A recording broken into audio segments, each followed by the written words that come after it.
Ayan, good morning sa inyong lahat. Welcome back dito sa ating farm sa Mount Piniton Game Farm. So mataas na yung sikat ng araw. Tapos na tayo magpakain. At ngayon, pupuntahan natin yung ating ranging sa dulo. Naglilinis muna tayo.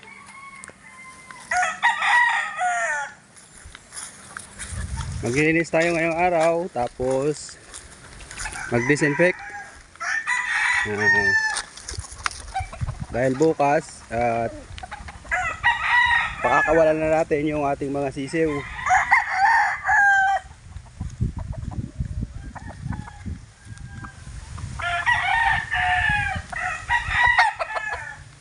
So actually, nalinisan ko na to. Tsaka na-disinfect ko na sa labas, pati doon sa loob, no?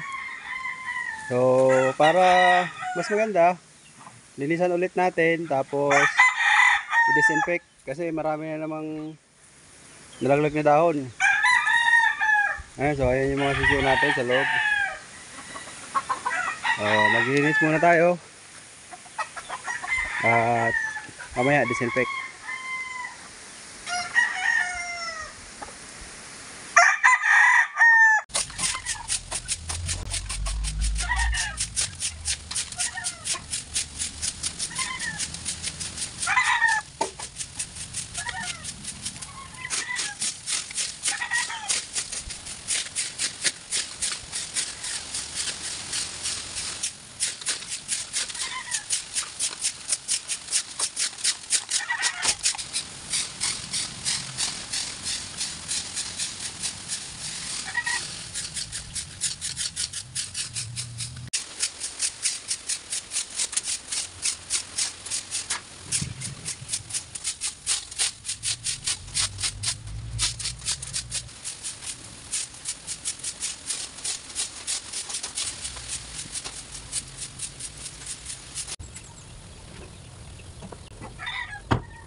Ayan, tapos na tayo maglinis, magwalis.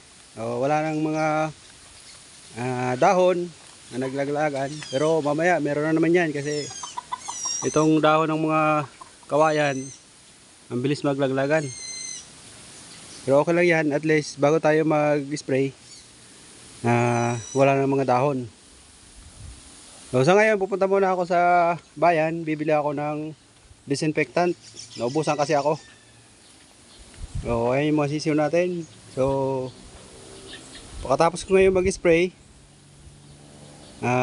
bukas ko na sila palalabasin dito sa ranging.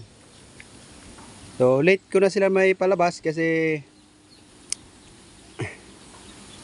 mag-isang linggo na sila. Sinanay ko muna sila dyan sa loob bago ko sila dito pakawalan.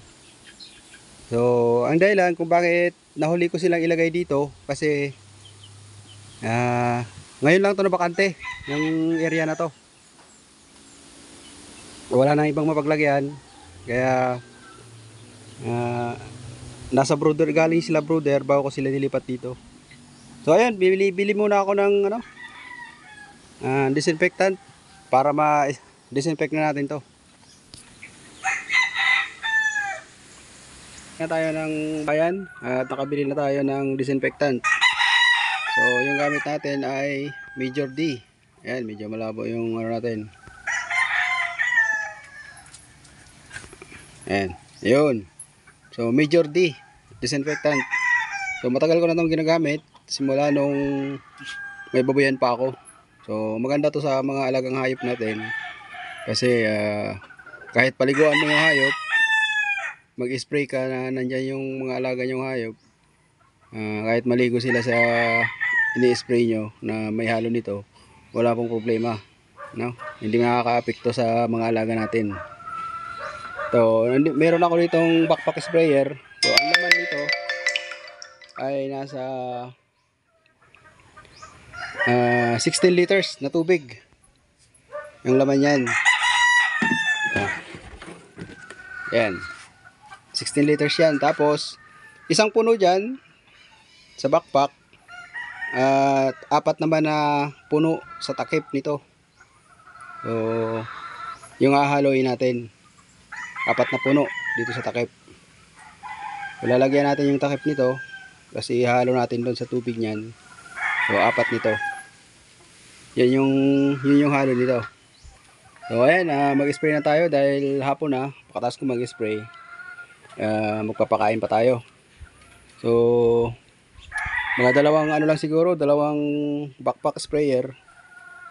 Kasya na doon sa ating ranging. Doon sa range area lang naman tayo mag-spray. So ayan, isang puno nito, no? Ipapakita ko sa inyo yung pagtitimpla, no? Yung timpla nito. So isang puno nito, 16 liters na tubig, apat na puno dito sa takip. Ano? Apat na puno dito. Ayan, isa, dalawa, tatlo, apat. So ako ginagawa ko siyang 5. So para medyo matapang ng konti kasi ano to, galing pa lang to, ano, pagbitawan ng kaalis lang dito ng mga dating ano, ng dating naka-range. Kaya dinagdagan natin. Tapos haluin.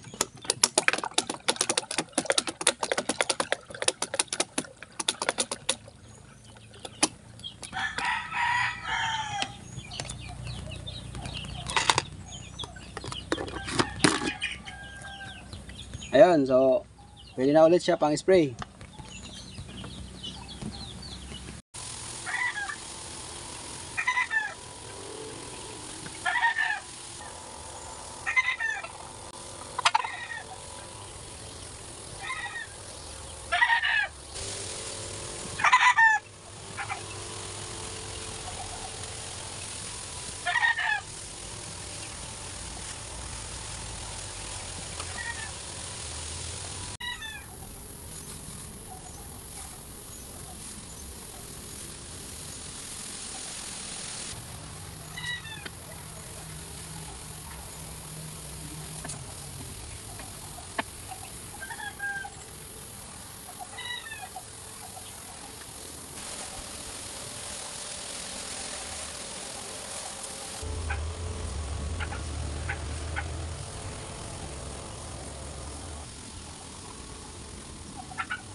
Ayan, tapos na tayo mag-spray, mag-disinfect sa area na to. So bukas, pwede na natin tong pakawalan dito sa labas, sa loob ng ranging. Mga isang linggo na sila dito sa loob ng bahay at nasanay na sila na dyan matulog sa kanilang hapunan. Kaya bukas pakakawalan na natin to dito para makapag malawak yung kanilang gagalaan, ano?